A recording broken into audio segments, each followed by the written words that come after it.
Carl, thanks for making time for me. I know we're a few weeks out from the season, which means you are busier than ever. You're always a busy guy, but especially right now. So thanks for sitting down with me. How inspired are you for the now 14 rounds ahead of us?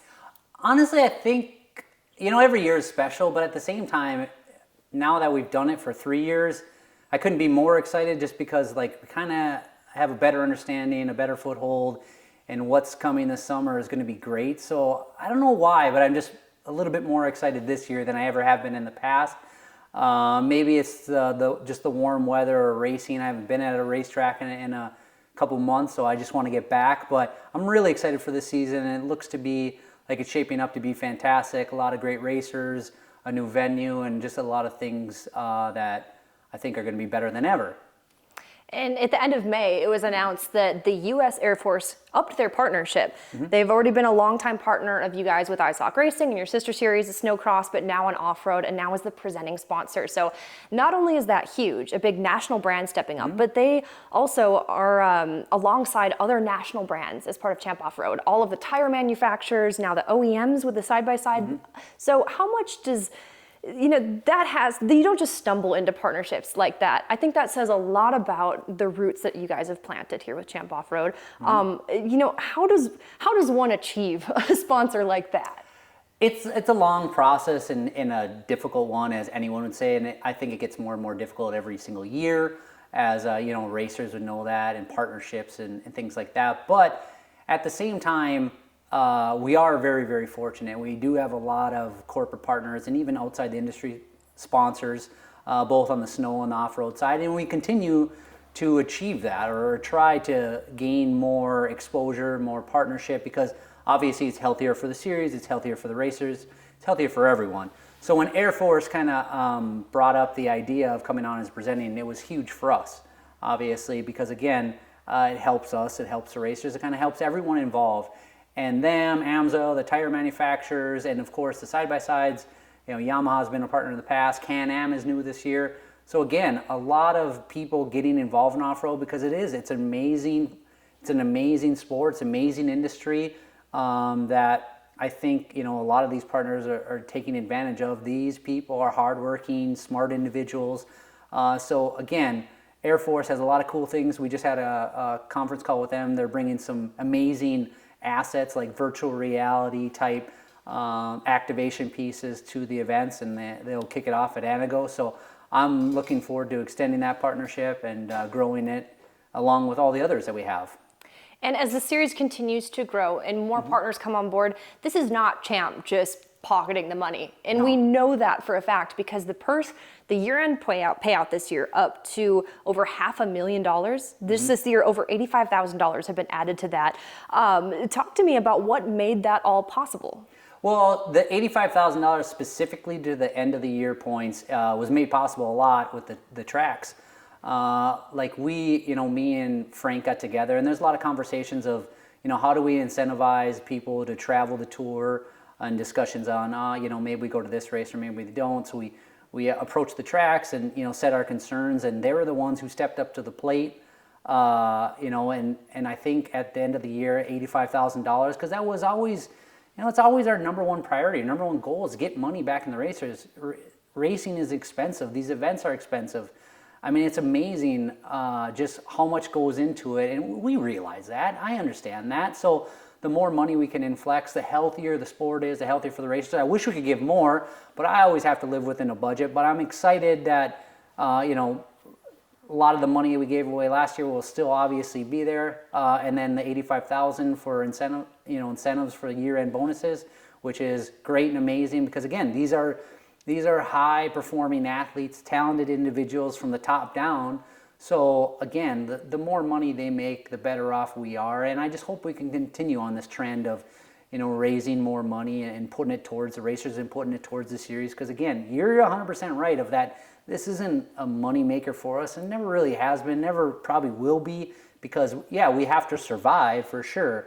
But at the same time, we want to make it better. We want to continue to improve. And that all comes down to budget and money. And if we go backwards, we might have to take some cutbacks, but every year we've been able to advance it and keep stepping up and doing bigger and better things. And I hope that trend continues because, again, we want people to race with us. There's a lot of different forms of racing, and a lot of different opportunities, a lot of different, things happening. And I think, off-road racing, at least short course, is like one of the coolest things ever. And I'm proud to be a part of it, and I want to be a part of it for a long time. So I hope in the end they choose to come race with us, because we're happy to have them.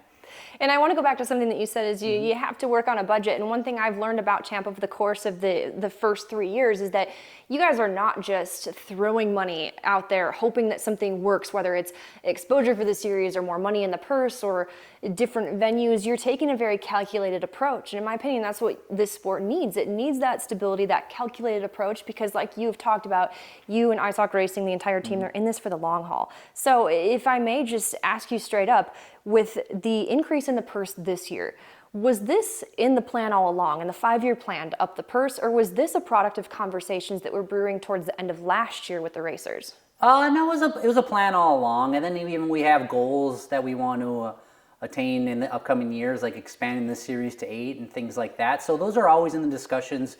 Those are always in the big umbrella that you're trying to look at and achieve, like knock off a goal. So it was always a conversation.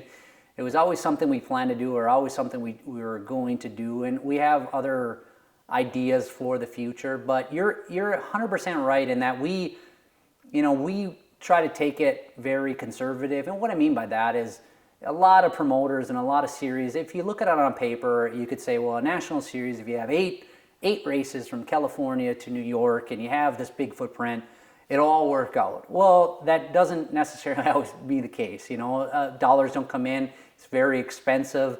So again, you just have to live within your means, within the budget, and grow accordingly. And I think we've kind of done that. We've kind of always kept ourselves in check and always been humble of like, hey, don't bite off more than we can chew. Because again, I don't want to go anywhere, and I don't want this company or this series to fail. So, I don't want to take huge risks, but at the same time, I do want to grow.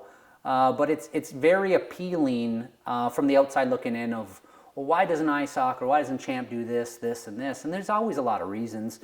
There's always a lot of things that are involved, and based on that premise of like, I know if I look down on a piece of paper of, okay, if I was going to start a national series, I need this, this, and this, and this. We haven't gotten there, but we're getting there. And I just don't want to put the risk of the company, and I don't want to put the risk of the racers having to deal with another owner or another series, because that's hard on everyone. And even if I wasn't involved, I'd say that. Even if I wasn't involved with Champ, I'd always say stability, one series is what's best for the sport in the industry long term, for everyone involved.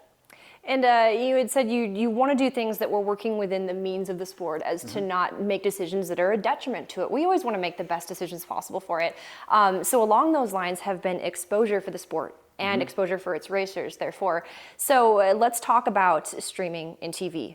You had a lot of options available to you as to where are we going to stream, what's our TV packaging going to look like. And last year, we made the big jump to go to Flow Racing, and CBS Sports Network joined 2 years ago. So have those been valuable to the sport? Yeah, I mean, they've been absolutely fantastic. And I can just put it to you in like simple numbers of, we're averaging approximately, let's say, 250,000 views per event just on Flow Sports. Wow. CBS Sports isn't Nielsen rated, but we did hire a company out of New York to do some ratings, and they're right, let's say around $40,000 to $50,000 or views per episode. So if you do that combination, let's say you're at 350 approximately. Peacock and Supercross is around 287 or something like that. So when you compare yourself to other sports and your reach and your exposure, we're doing fantastic from a viewership standpoint, and that's not even including YouTube. It's not even including Facebook. It's not including all the other things that we can gain our reach, our impressions. And Flow, they've been a fantastic partner. They introduced us to a lot of different groups and audiences of other forms of racing, which again, we get a lot of emails of, oh my gosh, I never knew about off-road racing. I want to come check it out. And then with CBS, they've always been a good partner of ours. And it looks like Flow we're going to stay with for a long time. On the TV side, we're actually right now sitting down and negotiating for 2004 and beyond. and that is with CBS, that's with NBC, that's with Fox Sports. So all of them are interested. So that's great to see because they know how great the sport is. And again, the ultimate goal is just to introduce it to as many people, or make it available too for racers and families to watch and have a good stream. I feel like our production quality is good, like where you can spend a Saturday afternoon if you can't come out to the race and check it out and see how your cousin or your nephew or how maybe a friend does. And if I can say just from my perspective too, on the broadcast team, us announcers and Joe, our producer, and the whole team, we get to be on some of those conversations. It's been really exciting to hear not only CBS Sports' interest, but Flow Sports' genuine interest in the sport. They want to know how we can tell the stories better. They're giving us pointers from their perspective on how we can tell stories better, because it's easy for us to get down a tunnel of, this is what we think the off-road audience wants, but sometimes it's good to take a step back and see how other sports are doing it. Stick and ball sports, other motorsports, you name it. Sure. So it's been really fun to be a part of and get that perspective from them. Well, the one thing I noticed about them is they really do want what's best for the series. And you could say, well, yeah, because they're invested or we have a relationship with them. But I truly believe that they want to improve our production. They want to improve our sport. They want to do things. And like you said, we're not set in stone. I'm very open-minded of if it's working somewhere else, if it's working at a baseball game to get people engaged, if it's working anywhere else or a different series, or there's a good idea out there, I'm all ears. Like, I don't think you can ever be perfect. I don't think you can ever be great. You can just always continue to improve. So they've been a great partner in introducing us to new ideas and a new way to look at it, which has been beneficial to us in the series. And talking about changes and new exciting things, we have some new classes this year, Carl. And over the course of Champ Off-Road's ownership of the series, we've seen some classes come and go. We've seen new classes added. What is the process behind, or I guess what determines whether a class is going to come or go? Well, it's really participation, and there's just a lot of thought that goes into it. And a new class that we have this year is youth side-by-side. And the reason for that inception was, well, 570s are going away, so we wanted to introduce a class that appeals to younger generation and kids, because again, we want to get kids into racing. So the youth side-by-side, what we thought was, we talked to the manufacturers and thought, well, if we get a full-size side-by-side, it's not current year, they can use it for multiple years. So that way they can buy it, race it when they're young, 13, 14 years old, and then continue it as they go into sportsman side-by-side and Pro-Am. There's a lot of benefits there. And then, of course, new to this year, Polaris is putting in $25,000 in incentives for that class. So again, just kind of like looking at what's good for the sport, will get people introduced, and that's like what kind of crossed all the boxes for us on this new side-by-side class, is just that, hey, it reaches your 13 to 17-year-old where we really didn't have a class for them.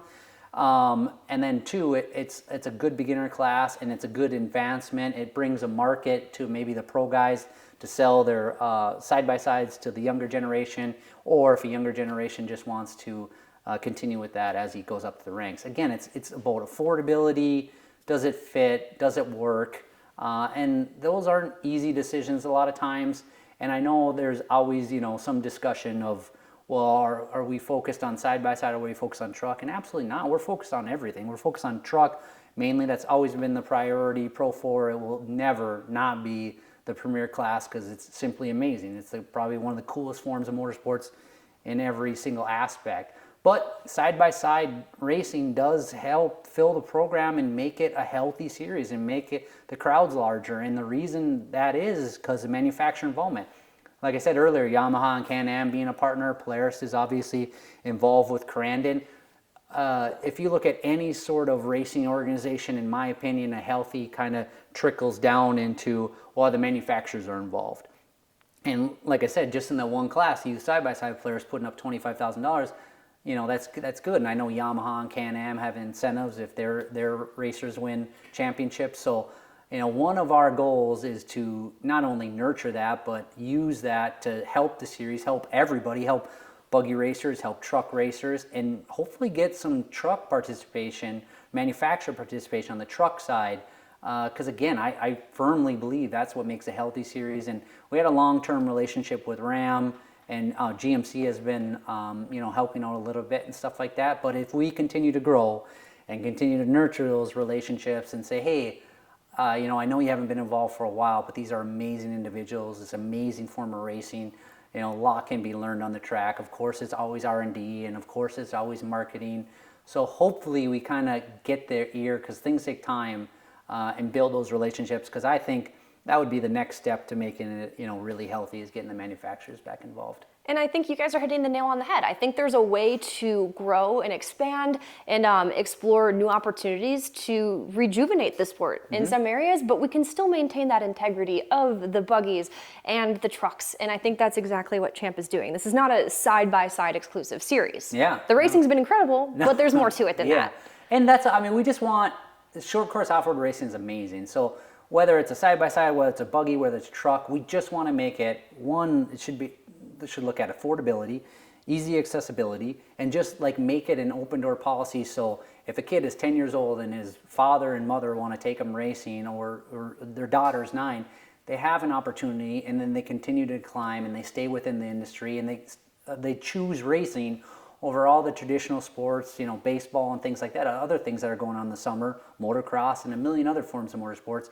We just want to make it as appealing and as cool as what we think it is, and make it available to everyone. Because at the end of the day, it's not a bad thing when, everyone involved in the industry, you may know the easiest way to get into a buggy or a truck, but for some people, it may be easier to access them through the dealership floor, where they see these vehicles that they can purchase for recreational use. And I look at similarly like Supercross and motocross. The consumer can race a motorcycle. They can ride a motorcycle. Snowmobile enthusiasts who watch snowcross, they can go ride a snowmobile. So there's that connection to it, aside from, and I think the allure, there'll always be the allure with buggies and trucks. Don't get me wrong.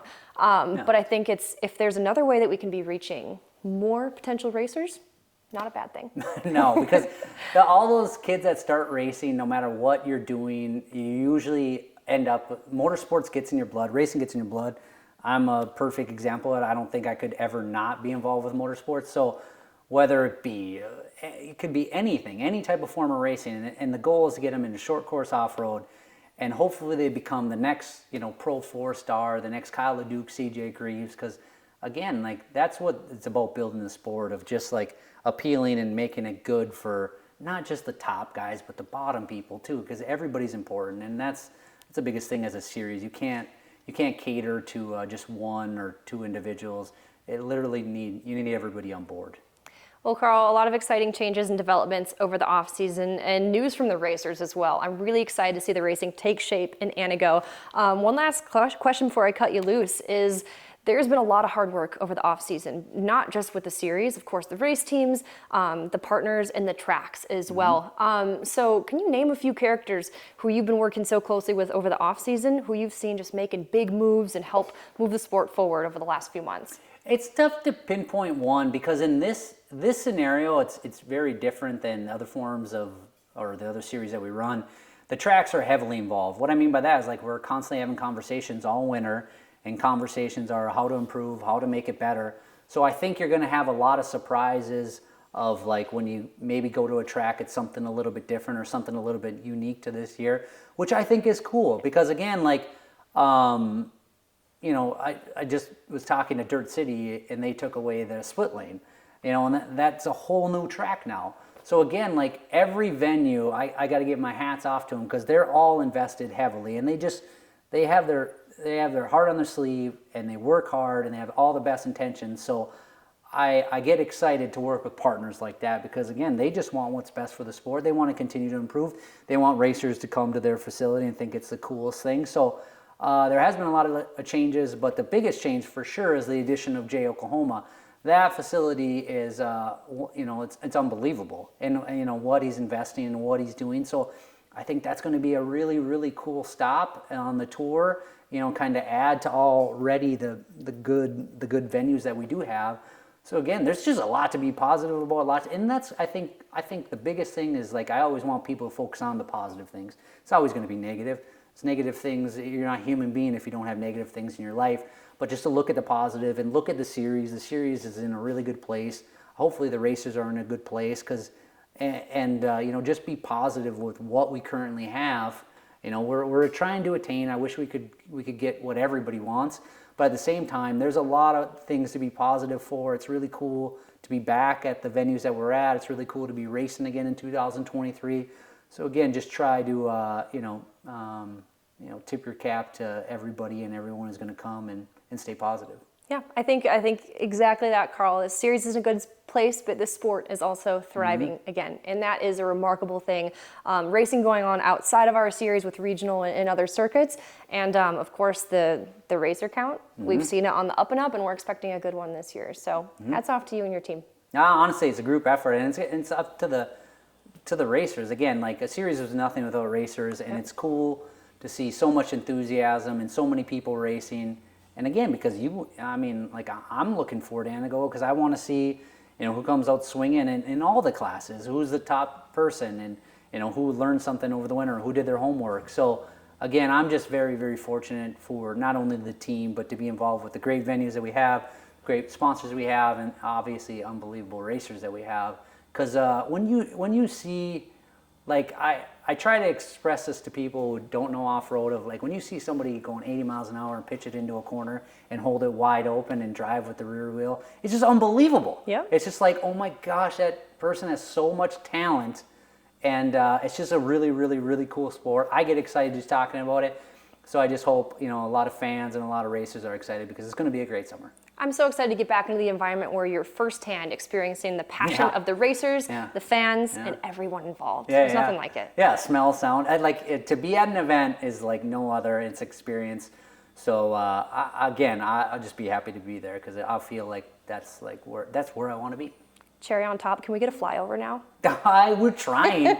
Honestly, what Air Force has, like, it's going to be really, really, really cool. The activations and the different VRs and all the different things that they're doing. It's so cool to see because they're very forward-thinking people, obviously. But we're trying to get a flyover. I hope so because it's so cool. It's really cool. And again, they're a great partner, and it's cool to do things like that. Well, whether or not it happens, I'm going to remain hopeful, but no matter what, opening ceremonies will always get my heart pounding and highly anticipating the show. Yeah. Well, Carl, thanks again for sitting down with me. Series President Carl Schubitzke.